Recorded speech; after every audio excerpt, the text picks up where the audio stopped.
the organizers for inviting me and sharing some of my experiences and work with you.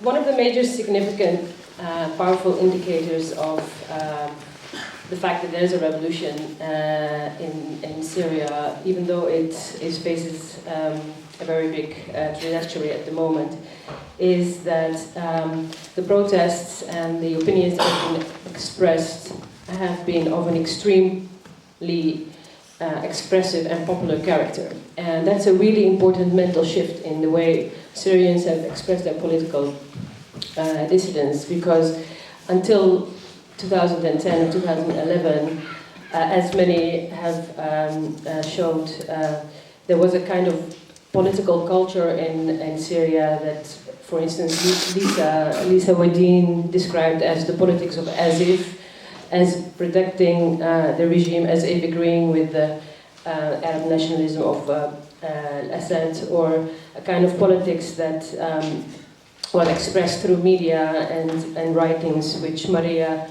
Cook described as tanaffus, sort of letting off steam through the internet and media. And that has really sort of shifted and basically, maybe you can even say reversed, because people don't pretend anymore in Syria. People are very open and clear and expressive and verbal in their rejection of the regime and rejection of their oppression. There is no tanaffus anymore. There is actually an urge to create political change in practice and in the open.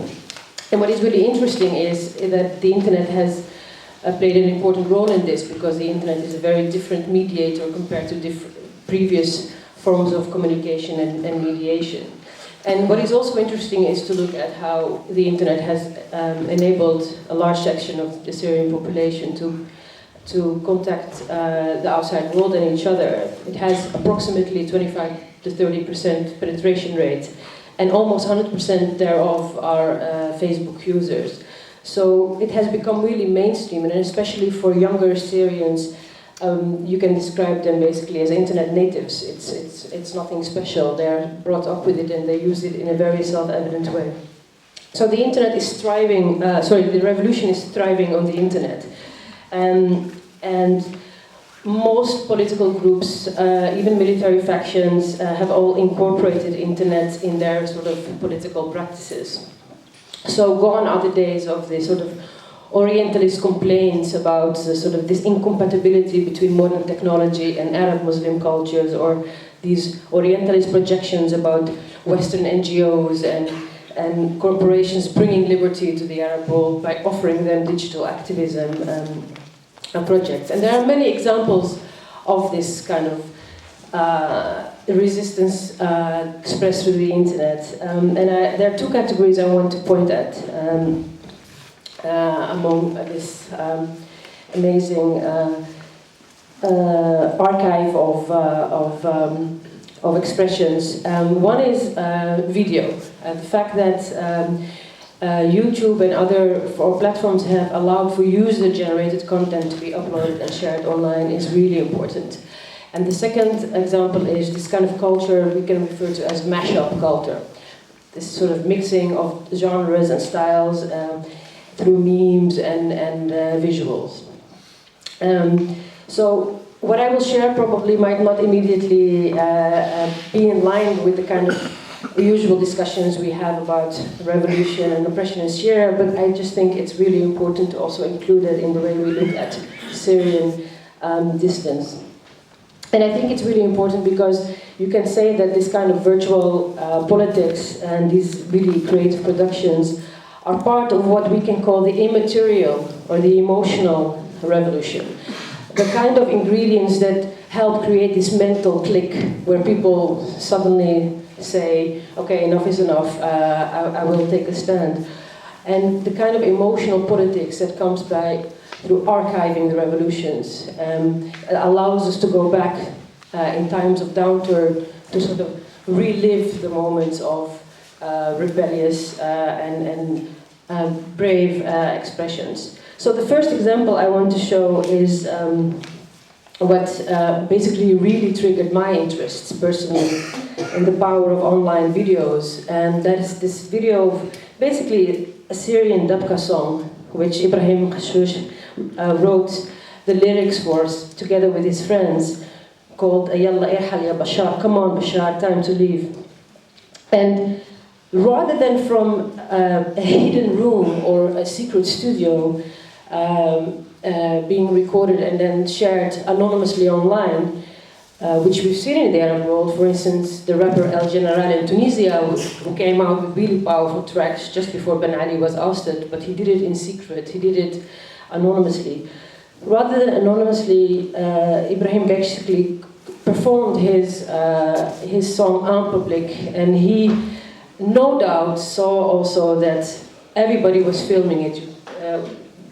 Mobile cameras, digital cameras, and he didn't care. It was evidence basically of the fact that some videos were prolonging this revolutionary stamina. People were waiting for a form of stamina to sort of help them go through the changes. And I think it helped change the balance of forces for some people, at least on an emotional level. And I wanted to show you, if I may, just a few seconds where we can sort of see how he manages to accentuate this rebellious insult in the lyrics, when he says toz, and when he says screw you and those who praise you, or when he says to hell with you, and then repeats them as he sees that the crowd is not just welcoming it, but actually supporting him and echoing the lyrics. I don't know if we can manage to somehow.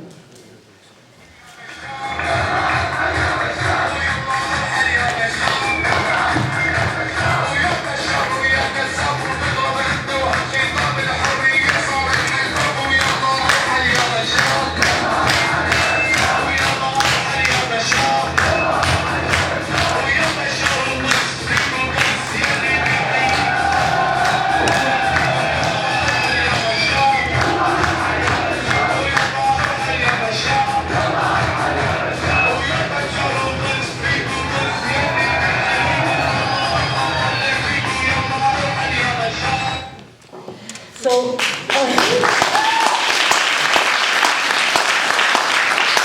I remember when this came out, like a lot of us were saying, okay, like whenever I feel down or whenever we hear terrible news of what Bashar al-Assad is, we sort of want to sort of see this again and remember. And what we see is that this really resonated. Just from what I found online, just the first 10 YouTube entries, I mean there are many YouTube entries, different versions of this clip, just the first 10 of them in total were watched over 2 million times, and I think, and that was a year ago when I did the counting, so you can imagine what this kind of does. And this is, I think, not unimportant and should not be rejected as a kind of immaterial politics, but it's part of the revolution. The second example of the power of video and video uploading is actually what I consider an antidote. I mean, we've seen a lot of horrific videos of bombings, of torture, and even occasionally of acts of cannibalism. The internet is full with negative and demoralizing stuff. So the second example is a kind of antidote to all of that, but actually the source is from militant groups. And I think it makes it extra comical because it's kind of like a blooper example, precisely because it's intended to convey this kind of discipline and serious politics. And just to shortly explain, what we see is this rebel commander reading out this bayan, this message to Bashar al-Assad. And basically he rants against Assad, and his men are listening with devout attention, and they're all wearing this army fatigue. But somewhere at a distance, this vegetable seller is singing melodiously what he has on offer. And the nearer he comes, the louder, and every syllable of what he's saying becomes clearer. And then we hear mulukhiyya, mulukhiyya. And there's something about this combination of this mulukhiyya, this vegetable, this spinach type vegetable, and that context. And so hearing the name of that vegetable and the guy in the distance makes actually the whole scene quite ridiculous. But the rebels, they continue, and they have these constipating face where they pretend that they don't hear anything, but you can see in their eyes that they're really getting annoyed and they don't know what to do with themselves. So one militant lined up next to other of his comrades, he cannot stand it anymore, and then the fact that he kind of stampedes away like an annoying teenager and then cursing in a fashion that really does not befit the performance, and let alone this pious beard that is supposed to be showing us what he stands, actually is quite hilarious, and maybe we can see a few seconds of that.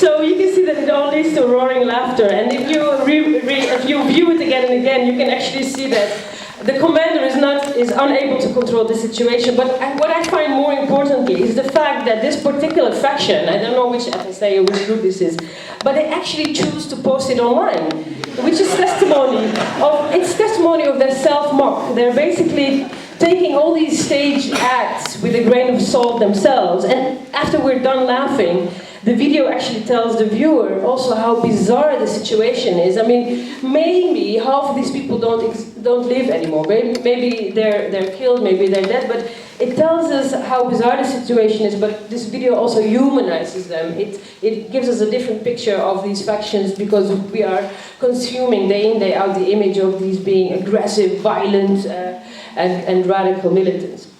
So that was the video category, and the second and last category that I thought was important to share with you is this thing that is really intimately related to the nature and the digital infrastructure of technology, which is this remix art. And there's something new that Syrians brought to the mix. I think maybe it has to do with, I haven't theorized it, and maybe some others can give me ideas, but I think when talking with a Syrian friend about it, I said, is it because your love of language is very well known in the Arab world, the love of language and poetry, and this art also of sarcasm, but they bring something to the mix that I hadn't seen before. And because the main marker, of course, of online mediation is instant uploading and sharing, social networking sites and internet websites have become the popular site of contestation for this kind of politics that is being expressed. And the style is literally a combination of old and new, basically taking snippets from different genres and across techniques.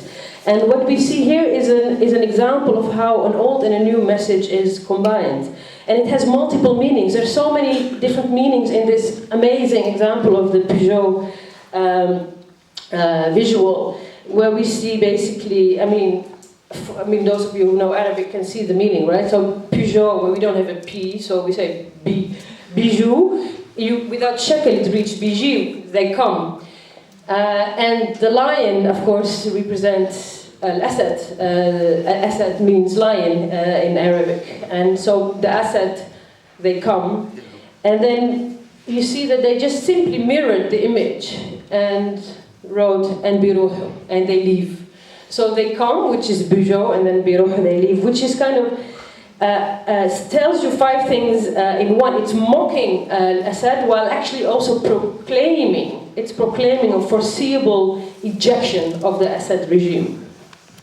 So at the risk of reifying Syrians and essentializing their cultural expressions as if it's only political, I do have to say that there is really something special going on here. And maybe, of course, it has to do with the fact that it is coming out in a time of revolution and counter-revolution.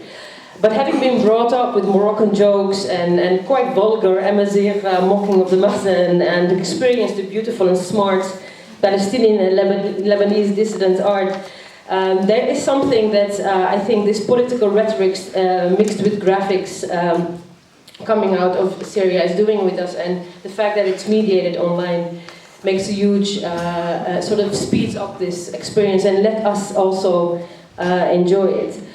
Of course, this is the nice side of the story. There's the other side, and that we should never forget, and that's the fact that none of this is happening in a vacuum. There is a huge counter-revolutionary momentum at the moment, in which we also see in visuals and creative counter-revolutionary productions. So these brave and creative examples, it's very hard for them to tip the scale because there is this counter-revolutionary content and very loud pro-regime noise online as well that is difficult to compete with. And sadly, I must say, the part of the anti-imperialist section also in the West echoes the claims of the Assad regimes and helps spread the kind of counter-revolutionary products that are coming out of Syria. For instance, against media activists, Syrian media activists. I mean, I've seen posts by people from the anti-war movement in Britain claiming that Hula and even Ghouta were false, were not real massacres, and it was self-inflicted, etc. So these brave Syrian activists do not only have to fight against their own oppressor, but have to deal with our own, part of our own left in the West. Maybe if we can move on so I can wrap up. But what I want to say in my work is that we should not treat this as if it's some kind of abnormality, but actually it's very normal because it's a revolution, and there is no revolution without a counter-revolution. And I think this quote by Marx, for me, expressed it really strongly. Actually, the fact that these Syrians who are fighting for a better world are confronted so harshly by counter-revolutionary forces is testimony of the fact that they're doing a revolution. Otherwise, they would not have been confronted with it. So, to show the last slide of the concentric circles, this is the reality of Syrian activists and revolutionaries. They have to maneuver through this basically ecology, which is on the one hand shaped by this corporate complicity of internet, where Western companies sell surveillance tools to Bashar al-Assad to survey and monitor activists, where the Syrian media is full and striving with propaganda, which is partly also helped by some of the anti-war groups abroad. And thirdly also, they have to maneuver in this new media ecology, which is very much shaped by a mukhabarat, a secret service that is using the internet in pretty astonishing and accomplished ways, and often using the Syrian electronic army as their gatekeepers. So I think this is important to end with, to show that the Syrian revolutionaries on the internet are doing amazing things. They make us laugh, they make us cry, they inspire us. But what makes it even more important and leaves you in awe is that they do that all amidst these counter-revolutionary realities online. They maneuver through these big circles that are opposing them. And so I'll leave you with that, to keep in mind that whatever they're doing is against all the odds. But the fact that they decided that doing nothing is, that doing something with these risks is better than doing nothing, I think must leave us with a pause, and at least I think demand that our governments here do not add to these concentric circles. It's also our governments that sell those tools to the regimes. It's also our governments and activists and former comrades that are selling this propaganda about Syrian revolution. We need to stop that if we want to be useful beyond just having nice debates.